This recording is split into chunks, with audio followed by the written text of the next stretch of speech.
Bonus ఇవ్వాలని ఇవాళ రైతులకు బోనస్ ఇచ్చి ఆత్మగౌరవంతో బ్రతికే విధంగా ఈరోజు మన ప్రభుత్వం చర్యలు చేపట్టింది. రైతులకు ఒక్క పక్కన మహిళలు ఇప్పటి దగ్గర మా ఆడబిడ్డలతో చాలాసేపు మాట్లాడినా. ఇవాళ మా ఆడబిడ్డలకు రాష్ట్రంలో ఎక్కడికి వెళ్ళాలన్నా, ఒకనాడు అమ్మగారి ఇంటికి వెళ్ళాలన్నా, అమ్మోరిని దర్శించుకోవాలన్నా ఇంటి ఆయనను బస్సు కిరాయి పైసలు అడిగే పరిస్థితి.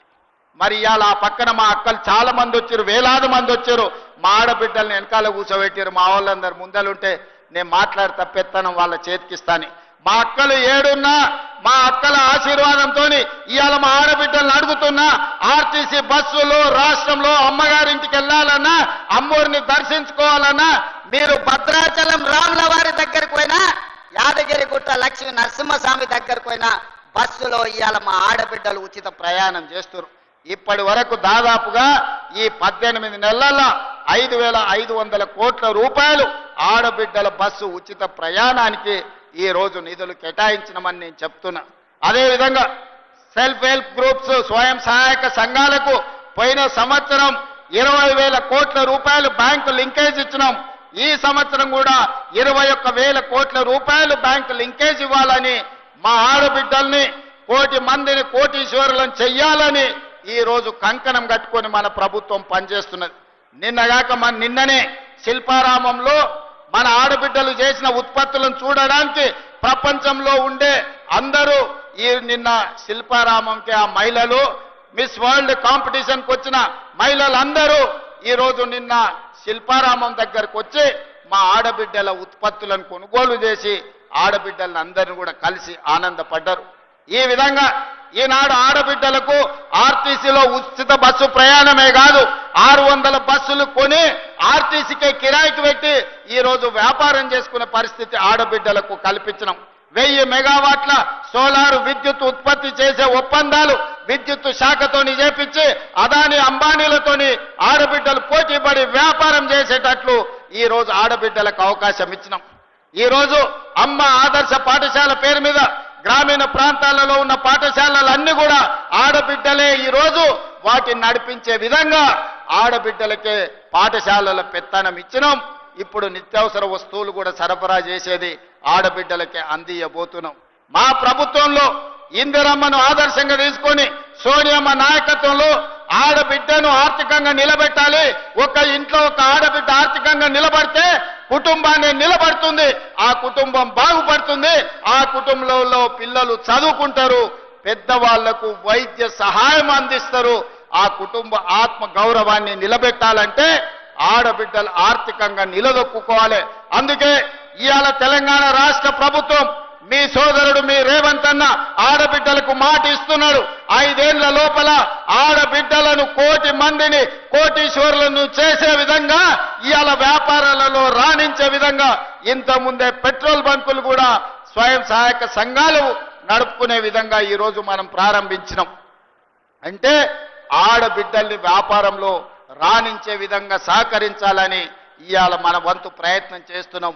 అందుకే ఆడబిడ్డల్ని ఈ రోజు ఆదర్శవంతంగా తీర్చిదిద్దే కార్యక్రమంలో ఉన్నాం. అదేవిధంగా యువత ఒకనాడు తెలంగాణ ఉద్యమంలో ముందు భాగాన నిలబడి వేలాది లక్షలాది మంది నిరుద్యోగ యువకులు ఉద్యమ బాట పట్టి ఆనాడు తెలంగాణ ఉద్యమాన్ని ఉవ్వెత్తున లేపి తెలంగాణ రాష్ట్రాన్ని సాధించే 1200 మంది బిడ్డల ఆత్మ అమర వీరులైతే వాళ్ళకు ఉద్యోగాలు వస్తాయని ఆశించారు. కానీ 10 సంవత్సరాలు నిరుద్యోగ యువకులకు ఉద్యోగాలు రాలేదు. కానీ ఉద్యమంలో ముందల నిలబడ్డా అని చెప్పిన ఆయన ఇంటి నిండా ఉద్యోగాలు వచ్చినాయి. నేను వాళ్ళని విమర్శించదలుచుకోలేదు, ఎందుకంటే ప్రజలు యువకులు వాళ్ళకి చెప్పాల్సిన గుణపాఠం చెప్పిండ్రు. కానీ మీ సోదరుడు తెలంగాణ రాష్ట్ర ముఖ్యమంత్రిగా బాధ్యతలు చేపట్టిన తర్వాత మొదటి సంవత్సరంలోనే 60,000 ప్రభుత్వ ఉద్యోగాలు ఇవ్వడమే కాదు, ప్రైవేటులో 1,00,000 ఉద్యోగాలు ఇచ్చి 1,60,000 ఉద్యోగాలు నిరుద్యోగ యువకులకు అందించి మీ సోదరుడు తన విశ్వాసాన్ని తన యొక్క నమ్మకాన్ని మీ దగ్గర నిరూపించుకునే ప్రయత్నం చేస్తున్నాడు. ఈ 15 నెలల్లో దాదాపుగా 3 లక్షల కోట్ల రూపాయలు విదేశీ పెట్టుబడులను తీసుకొచ్చి పారిశ్రామికంగా అభివృద్ధి చేయాలనే ప్రయత్నం చేస్తున్నాం. వీటన్నిటి కూడా మీ అండ ఉండాలి, మీ ఆశీర్వాదం ఉండాలి. ఇవాళ ఒక పక్కన మహిళల్ని, రెండో పక్కన రైతులను, మూడో పక్కన నిరుద్యోగ యువకులను, విద్యార్థులను ఆదుకోవాలంటే ఈ ప్రభుత్వానికి మీరు నిండు మనసుతోని ఆశీర్వాదం అందించాలి. అప్పుడే ఈ కార్యక్రమాలను ముందుకు తీసుకువెళ్ళగలుగుతాం. మీ అందరు అండగా నిలబడండి. ఈ ప్రాంతాన్ని అభివృద్ధి చేసే బాధ్యత నేను తీసుకుంటాను. నేను మళ్ళొక్కసారి చెప్తున్నా, ఎన్నికలు వచ్చినప్పుడే రాజకీయాలు, ఎన్నికల తర్వాత అభివృద్ధి చేయడమే నా లక్ష్యం. కేంద్ర ప్రభుత్వ సహకారం తీసుకుంటాం. నరేంద్ర మోడీ గారు ఒక్కసారి కాదు 50 సార్లైనా కలుస్తాం.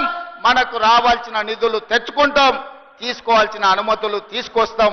ఎందుకంటే కేంద్ర రాష్ట్ర ప్రభుత్వాలు సహకరించుకున్నప్పుడే, కలిసిమెలిసి పనిచేసినప్పుడే రాష్ట్రం అభివృద్ధి జరుగుతుంది తప్ప చెరువు మీద అలిగి కడుక్కోకుండా ఉంటే మనకే వాసన వస్తుందన్న సంగతి మీకు అందరికీ తెలుసు. పోయిన ఆయన చెరువు మీద అలిగి ఫామ్ హౌస్లో వండుకుంటే ఏమైందా? ఇవాళ ఇంటికి పోయే పరిస్థితి వచ్చింది. అందుకే అట్లాంటి తప్పులు నేను చెయ్యదలుచుకోలేదు. ఎవరు ఏమనుకున్నా ఎన్నికలు వచ్చినప్పుడు ఎవరితోనైనా కొట్లాడతా.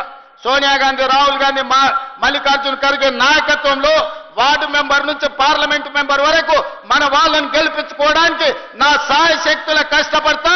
నా రక్తాన్ని చెమటగా మార్చి మీకోసం పనిచేస్తా. రోజులో 24 గంటలు కార్యకర్తలు కాపాడుకొని ప్రజా ప్రతినిధులుగా గెలిపించుకునే బాధ్యత నాది. అదే సందర్భంలో నమ్మకంతో, విశ్వాసంతో ఓట్లేసిన ప్రజలకు సంక్షేమ పథకాలు అమలు చేయాలి, అభివృద్ధి కార్యక్రమాలు చేపట్టాలి, పారదర్శకమైన పరిపాలన అందించాలి. ఇవాళ సంక్షేమ పథకాలు అమలు చేయాలంటే రాష్ట్రానికి ఆదాయం రావాలి. రాష్ట్రానికి ఆదాయం పెరగాలంటే ఐటీ, ఫార్మా ఇండస్ట్రీతో పాటు ఇవాళ ఇండస్ట్రియల్ పార్కులు రావాలి, పరిశ్రమలు వచ్చి పెట్టుబడులు పెట్టి మన నిరుద్యోగ యువకులకు ఉద్యోగాలు వచ్చి రాష్ట్ర ఆదాయం పెరిగితే ఆదాయాన్ని పెంచాలి, పేదలకు పంచాలి అనే లక్ష్యంతో ఈ రోజు రాష్ట్రాన్ని ముందుకు నడిపిస్తున్నాం. ఇవన్నీ చెయ్యాలి అంటే ప్రతిపక్షాలతో సహా కేంద్ర ప్రభుత్వ సహాయం కూడా కావాలి. అందుకే ప్రతిపక్ష నాయకుడికి నేను విజ్ఞప్తి చేస్తున్నా, రండి శాసనసభ మాట్లాడండి. మీ 40 ఏళ్ల రాజకీయ అనుభవాన్ని మాకు సూచనలు ఇవ్వండి. ఎక్కడైనా మేము తప్పు చేస్తే సరిదిద్దుకోవడానికి మాకు సూచన చెయ్యండి. మీరు అధికారం ఉంటే వస్తాను, లేకపోతే నేను పోయి ఫామ్ హౌస్లో పడుకుంటానంటే ప్రజలే ఆలోచించి విచక్షణతోని ప్రజలే నిర్ణయం తీసుకుంటారు. ఇవాళ మేము 10 ఏళ్ళు ప్రతిపక్షంలో ఉన్నాం, ఎమ్మెల్యేగా ఉన్నా, ఎమ్మెల్సీగా ఉన్నా. 20 ఏళ్ల నుంచి నేను జడ్పీటీసీగా పనిచేసిన, ఎమ్మెల్సీగా పనిచేసిన, 2 సార్లు ఎమ్మెల్యేగా పనిచేసిన, ఓసారి ఎంపీగా పనిచేసిన. ఈ 20 ఏళ్లలో ఎన్నడూ నేను అధికారంలో లేను, కానీ ఏ ఒక్క రోజు కూడా సెలవు తీసుకోలే. ప్రతిపక్షంలో ప్రజల తరఫున ప్రశ్నించే గొంతుకలై ఉండాలి. ప్రతిపక్షాలు ప్రజా సమస్యల్ని లేవనెత్తే విధంగా మాట్లాడాలి. ప్రజల పక్షాన నిలబడి ప్రభుత్వాలను అడిగి ఆ ప్రభుత్వాలతోని పనులు చేయించే బాధ్యత తీసుకోవాలి. అప్పుడే రాణిస్తాం, ఏదో ఒక రోజు అధికారంలోకి రావడానికి అవకాశం ఉంటుంది.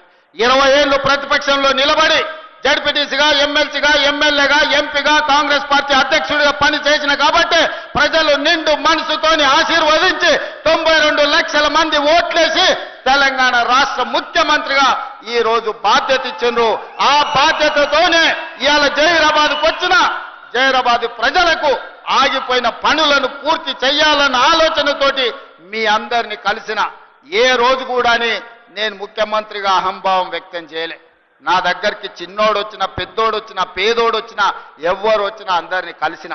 వాళ్ళ బాధ విన్నా దానికి ఏదైనా చేయగలిగిన సాయం ఉంటే చెయ్యాలన్న ఆలోచనతోనే ముందుకు వెళ్తున్న సోదరులారా, ఇవాళ కూడా మా జహీరాబాద్ సోదరులకు నా విజ్ఞప్తి ఒక్కటే, మీరు అండగా నిలబడండి.